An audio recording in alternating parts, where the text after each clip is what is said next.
Hello everyone, how are you doing? This is MD Tech here with another quick tutorial. In today's tutorial, I'm going to show you guys how to block unwanted spam, scam, and robocalls on your Samsung Galaxy smartphone. So while it's not necessarily going to block all of these potential calls, it should put a pretty big dent in a lot of these unsolicited phone calls you are receiving on your device. So without further ado, let's go ahead and jump right into it. So all you have to do is swipe up on your home screen and select the phone app. And then you want to select the three-dotted icon in the top right corner. Go ahead and select that, and then select the settings button. Now underneath assistive, select caller ID and spam.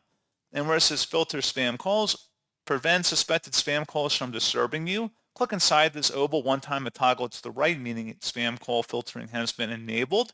And that is all you have to do. So pretty straightforward process on that, guys. And as always, thank you for watching. I do hope that I was able to help you out, and I do look forward to catching you all in the next tutorial. Goodbye.